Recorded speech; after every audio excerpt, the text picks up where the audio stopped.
I have the nerve to be coming to you from my stairwell this morning because I have a video worthy light bulb up here that we just put in. I was walking down the stairs with my tablet to go to my usual video spot because the wind is whipping outside, and I was like, this is kind of nice.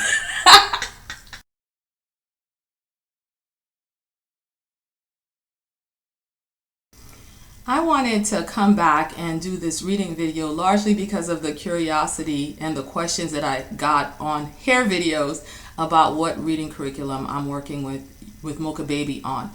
Mocha Baby is an advanced reader. She's one of my easier readers. Matter of fact, she's reading ahead of level, and she would probably be reading even farther than that if I spent more time working with her. But I've had very reluctant readers. I've had a couple of very reluctant readers. They didn't have an incentive to read. I was reading to them, my husband was reading to them, siblings reading to them. It wasn't until people refused to read things to them that they needed to learn how to read on their own. I also have the one daughter who wears glasses because she had a lazy eye. Like, she has 20/20 vision, but one of her eyes wanders, and that affects how they see the letters and read the letters. And so in the beginning, I really believe that was a strong issue with how long it took her to read. She still always stayed at level and moved on to be above level as her eyes have strengthened and worked together. And actually, her prescription has decreased now, so that we will be moving to a time when she doesn't have to wear the glasses at all. But it took a long time for her to read because it was hard work for her to read physically, not necessarily mentally. Then I have my gifted readers who messed me up because I taught them how to read first. And by the time they were 3 or 4, they could read anything. It used to really amaze people. They could open up a magazine and read what was in the magazine, and they were really young. And so in working with all these different kind of readers, it made me realize that some of it is the program that you're using, the consistency that you're doing things in. Consistency is key. Every day, if you're trying to teach a child how to read, they should be reading something.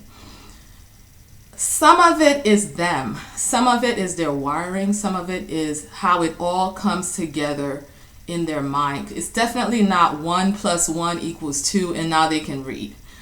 So I would just really encourage you to develop a lifestyle where they see you reading and you have interesting books lying around. I mean, I know people are busy and the only kind of books they get are from the bookstore, but the library is a huge resource where you can go and get free books and just have them. I've always had my books available either on the coffee table in the family room or in the dining room. If you have the kind of family where most of the time is spent watching TV, watching movies, playing video games, doing other things instead of reading, it can make it difficult for a child to choose reading because it's more active work on their part as opposed to just laying around and watching something and watching all the entertainment happen for you. So I would say even limiting those activities may help. In my house, we have a rule that there's no media during the school week. Once Friday wraps up, school wraps up for Friday, that's the beginning of our weekend, then we allow media.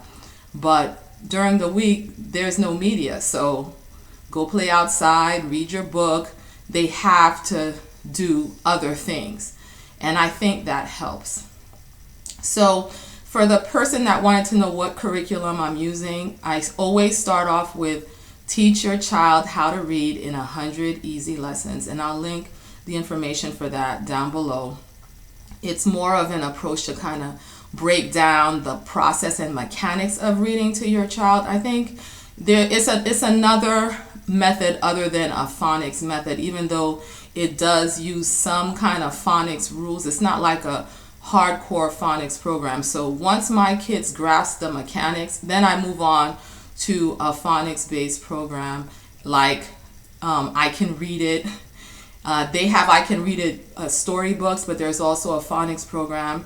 I use that. I also use Abeka, and so I really like their phonics program. You can use that all the way from the beginning, but teach your child to read it 100 easy lessons is scripted, and it was the first thing I used with my first child, and I just kept it, and I just kept introducing it. I usually introduce it when they're like 3 and see where they are, and then I hold off, and if it's necessary.